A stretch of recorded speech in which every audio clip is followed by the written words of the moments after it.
All right, let's dive into a really powerful metaphor, one that kind of challenges us to rethink our whole purpose and the influence we have.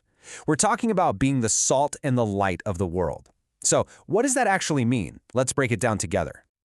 Okay, let's start with something I think we can all get. Have you ever done something really great? Maybe you won an award or helped someone out, and a person turns to your parents and says, "Wow, you raised a great kid." Your good actions literally brought praise to them. Just hang on to that thought for a second. Because that exact same idea, your actions reflecting on your parents, works on a much, much bigger spiritual scale. The whole concept is that our lives, the day-to-day things we do, have the power to bring praise and glory, not just to our family here on earth, but to our Father in heaven.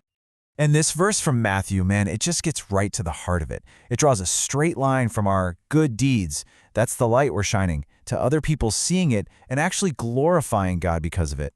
Our lives can literally become signposts pointing the world right back to Him. But hold on, it's not as simple as just trying to be a good person. The text makes it super clear that before our actions can truly reflect that kind of glory, there's a foundational step that has to happen first. And here's the key. It's all about whose family you're representing. According to the source, good deeds are great, but they only start taking on this special purpose of glorifying God after someone has entered into a real relationship with Him through faith. You know, it's only when you become a child of God that your life can truly start to reflect the character of your Father. Okay, so once that foundation is there, what does this new identity actually look like?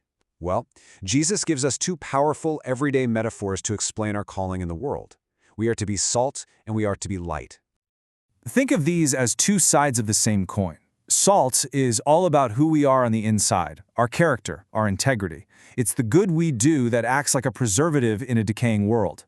Light, on the other hand, is our external witness. It's about shining a light on the truth in a world that's described as being lost in darkness. Now, you'd think being a light in the darkness would be something everyone welcomes, right? Well, not exactly. The source is pretty blunt that shining a light often creates friction. It causes pushback.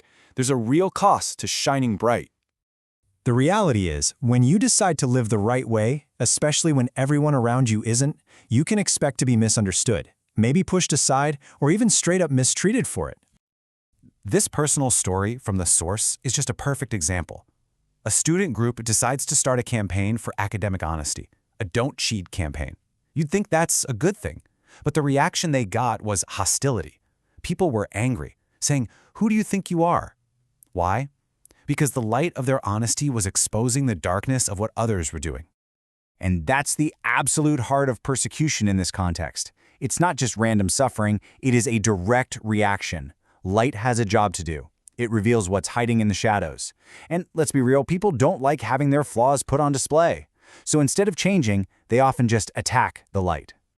This calling to shine, no matter the cost, it all points back to the ultimate example. This conflict between light and darkness isn't some new thing. It reached its absolute peak in the single most important event in history, all centered on the ultimate light. The source material presents Jesus as the light, stepping into a dark world. He lived a perfect life, and he spoke the absolute truth, and because of that, he exposed all the darkness and hypocrisy around him.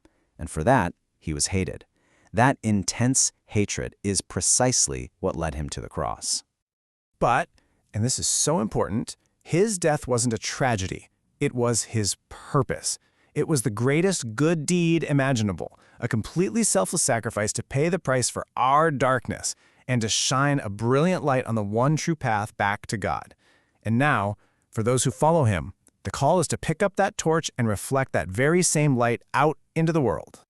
So that's a massive calling. But what happens if we don't live up to it? What if we see the cost and we just back down? Well, the metaphors of salt and light actually come with a pretty serious warning. For salt, the danger is becoming tasteless.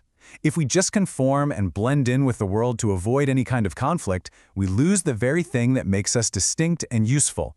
We become ineffective, unable to make a positive impact, pretty much useless for what we were made for. And it's the same exact warning for light. I mean, what is the point of a lamp? To light up a room. If you hide it under a bowl because you're scared of the reaction it might get, you completely cancel out its purpose. It's not guiding anyone, and the darkness just wins. Which brings us to a really critical point. Being salt and light isn't something that just happens to you. It's a conscious choice, a personal decision that you and I have to make every single day. It really boils down to two paths. Path number 1 is to conform. Blend in, lie when it's convenient, be selfish, do whatever it takes to avoid trouble. Or path number 2, reflect. Choose the harder path of integrity and truth, knowing full well that it's going to be difficult. The source makes it clear, this is an active decision you have to make. And so, as we wrap this up, that's the question that's left hanging in the air for all of us.